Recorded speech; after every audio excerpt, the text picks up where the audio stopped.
Howdy. Hang on just a second.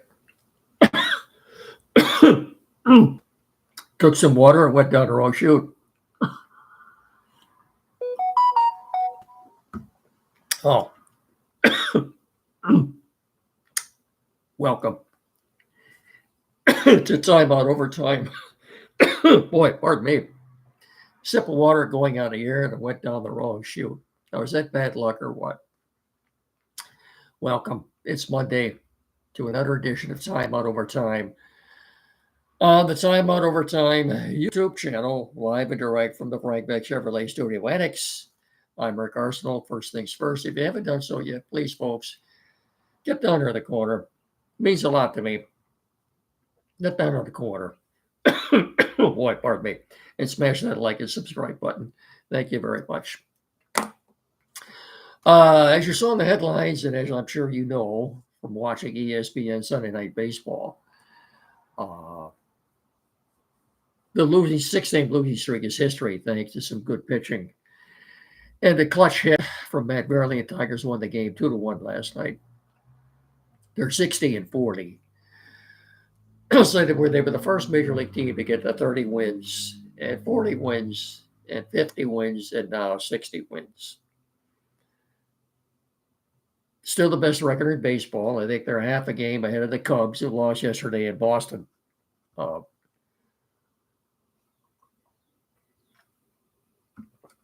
They will begin a 3-game series tonight in Pittsburgh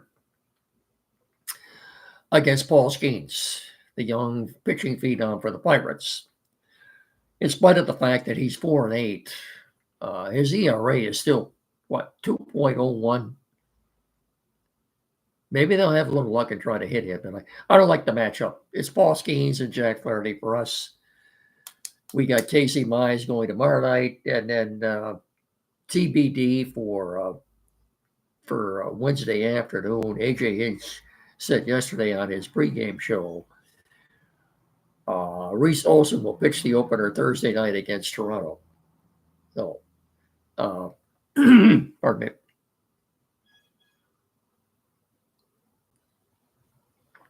Trade deadline is now 10 days away. I saw a story today that said the Cubs, who are in first place in the NL Central, we're going to actively, and again, these reporters reported, any reporter or baseball writer that puts these stories out there for public consumption is merely a conjecture on his or her part. They don't have a direct line to any of the general managers. They no cite what they call anonymous sources. Want to maintain their anonymity, and they'll tell them something off the record. I don't know. Anyway, the story was the Cubs are in hot pursuit of Eugenio Suarez. I do think of all of the possible trade candidates by the sellers this year, Suarez may come at the highest price, simply because of what he's done at the plate this year. He's had quite a season at his age of, what is he now, 33, 34? Anyway, this may be one of his more productive seasons. He did have a couple of years with the Reds where he had 45 or 46 home runs, I think. But look at the ballpark.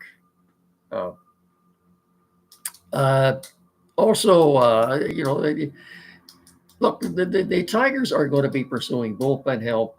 That's for sure. They need a couple of swing and miss guys at the end of the bullpen. I wouldn't mind seeing them go out and get another starting pitcher myself. Right now, as good as Reese Olson looked the other night in Texas, you probably have to say their top 3 starters right now are Skubal and Mize and Olson. Do they need another bat? I don't know, but how much of a line or how much string or tape, if you will, are they going to give Parker Meadows before he starts hitting? I know, I understand. He and Matt Vierling had no spring training. I think we're finding out now the relevancy of spring training, that 6-week period prior to the start of the regular season.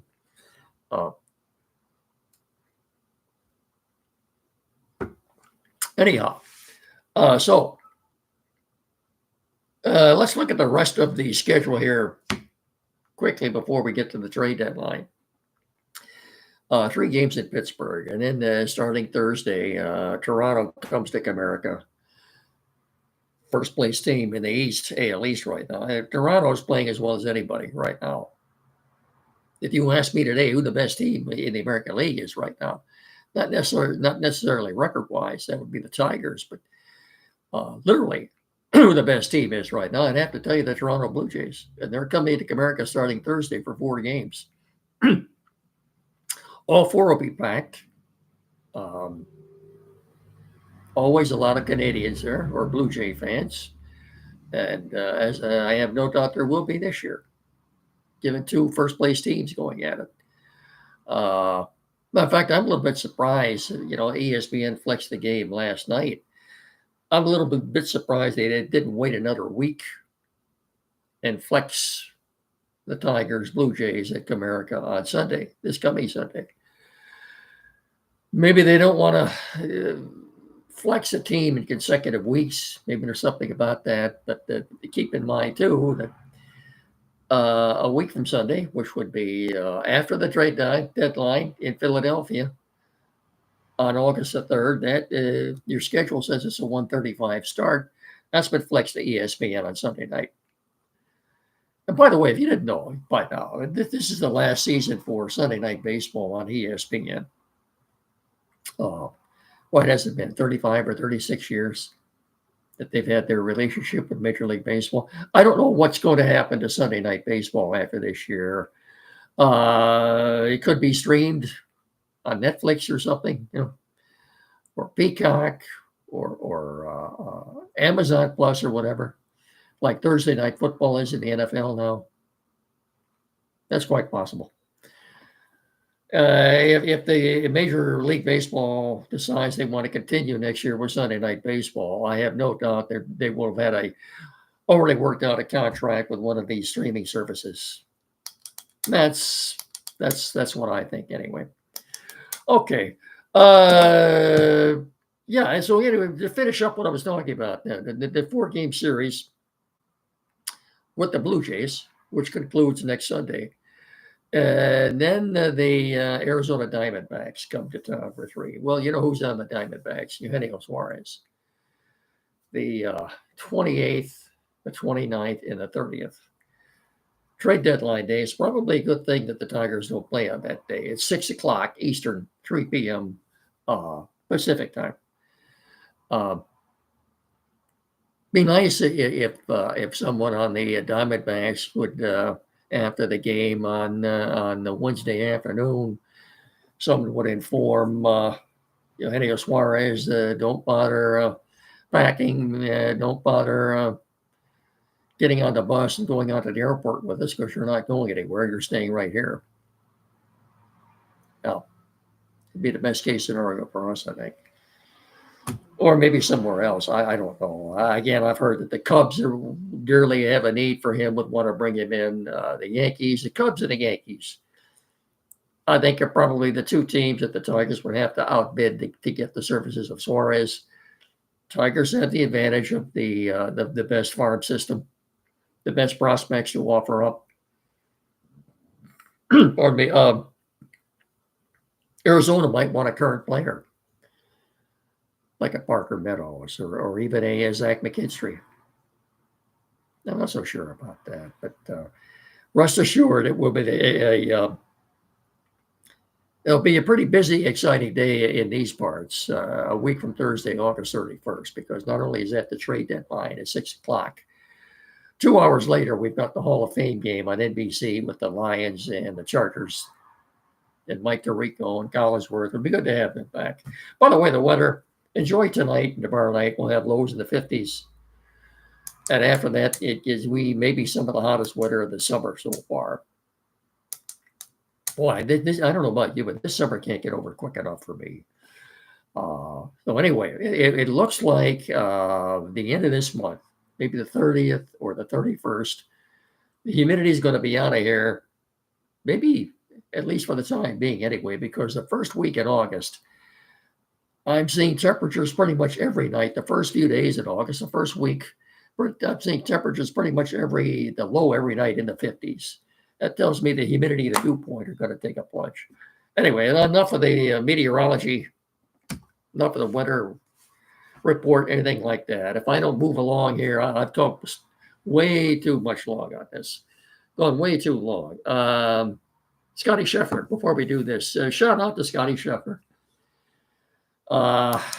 Champ of the week, won the British Open. Undoubtedly, the guy's the best golfer in the world. Congratulations to Scotty Scheffler. Now he is just a U.S. Open win away from a career Grand Slam. He'll have to wait next summer to do that. Congratulations to Scotty Scheffler. Okay. Well, let's do this. For the good folks at Frank Beck Chevrolet, if you're planning on hitting the road this summer, your first stop, make your first stop, Frank Beck Chevrolet. Let the Beck service professionals make sure your vehicle is ready for any trip. Beck can check all the belts, hoses, electrical connections to make sure there's no surprises waiting. Let them check the brakes, tires, especially the cooling and air conditioning units. Again, like I said, top off all the fluids and of course, check the tires, as I said, and there you go. You're ready to go. So what are your vacation plans or near or far around this great state of ours or even this great country? Make sure your vehicle can make that trip. You call the service department at 849-2886 to make your appointment or stop by Frank Beck Chevrolet at M99 between Hillsdale and Jonesville and follow them on the web at frankbeckchevy.com. Get in there and experience the Frank Beck Chevrolet difference. That's great advice. Before you go anywhere, get in there and let them check everything. Chevrolet together, let's drive. Chevy Drive, Southern Michigan. And of course, Frank Beck Chevrolet is indeed the number one Chevrolet selling dealer in our tri-state area. We're also brought to you in part by Barrett Insurance. On the corner of M99 and US 12 in downtown Jonesville, BarrettINS.com. Barrett Insurance, protecting your dreams. 517-849-1000. Again, on the corner in downtown Jonesville, on the corner of M99 and US 12. 849-1000. 517-849-1000. That's BarrettINS.com. Barrett Insurance, protecting your dreams. I'm being told the Chicago Street, or in other words, the main drag right downtown through Jonesville is undergoing quite the renovation. As long as I've noted, it's been parallel parking on Chicago Street in downtown Jonesville. Apparently now, and I haven't been down there lately, looks like it's going to be angle parking on both sides, and rather than the two-lane traffic east and west, it's going to be one lane. How's that possible? And someone was talking to me about that today. I got to thinking, wait a minute. What about making a left turn? I have to go down and see for myself. But what I've been told didn't make a whole lot of sense. Anyway. All right. Lions. I gotta hurry up and wrap this up. I've gone way too long here. Lions training camp began yesterday. If you have the ability to stream Fox 2 News out of Detroit, if you can stream that on Roku, do so tonight at 6:30, from 6:30 to 7. A live Lions training camp preview or report, if you will, headed up by Dan Miller. If you're a Lion fan, I think it's a must for every Lion fan. 6:30 to 7 tonight on Fox 2 in Detroit. I think you can stream that on Roku. I know I do.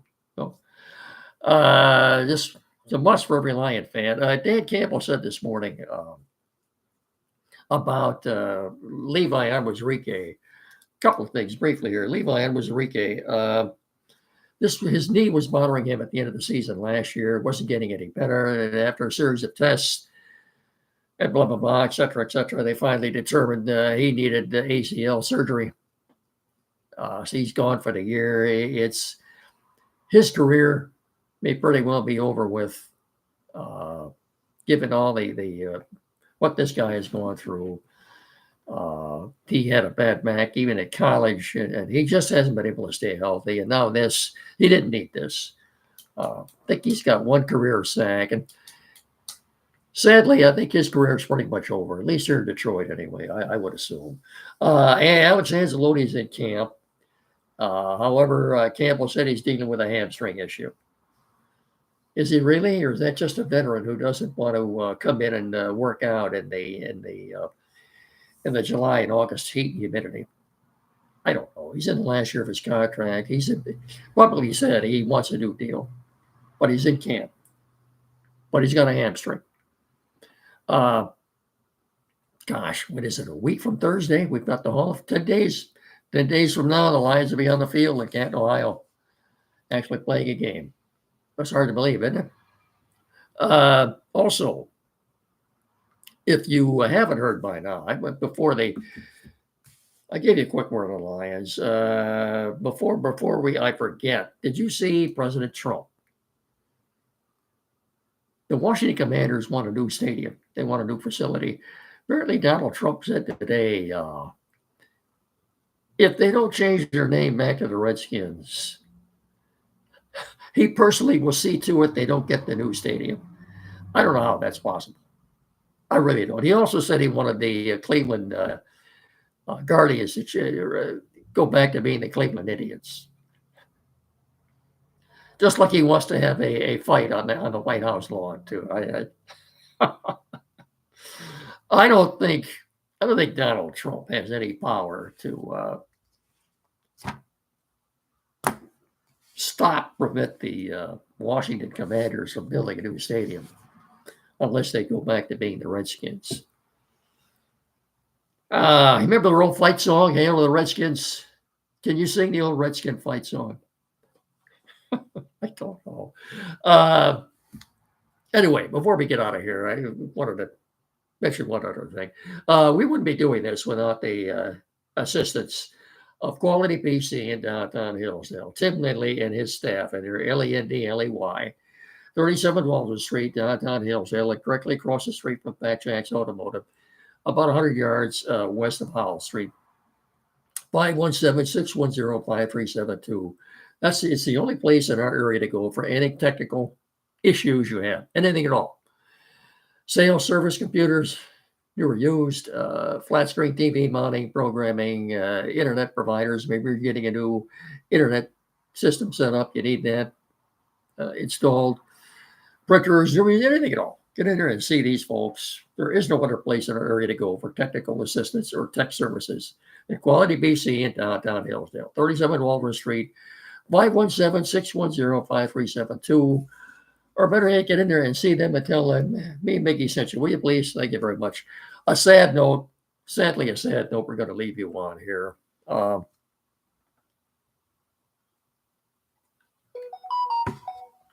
This just came down within the last couple of hours. Malcolm Jamal Warner, best known for playing Theo Huxtable on The Cosby Show, died today at the age of 54 after an accidental drowning in Costa Rica. He was vacationing with his family when the incident occurred. Apparently, this was yesterday already. Warner was pulled out to sea by a current and later pronounced dead by the Costa Rica Red Cross. That's so sad. Standing in the water, and these currents, will get you and pull you right out. Next thing you know, you're done for. It's so fast. You got to watch that. That's sad. I never watched The Cosby Show until I got into syndication. Of course, given all of the legal issues that Bill Cosby's had now, what was he be now? Maybe in his mid to late 80s. Felicia Jeter played his wife. I'm sorry, it was Jeter. Then she married Ahmad Rashad. Felicia Rashad played his wife. What would she be now? She's 77. Married Ahmad Rashad. who was now 75. They divorced in 2001. She's been single ever since. Ahmad Rashad is on his fifth wife. That doesn't surprise me. The guy's a complete asshole. Anyway, the sad note, Malcolm Jamal Warner, dead at the age of 54. You hate to see that. Oh, boy. Anything else? That's going to do it for us.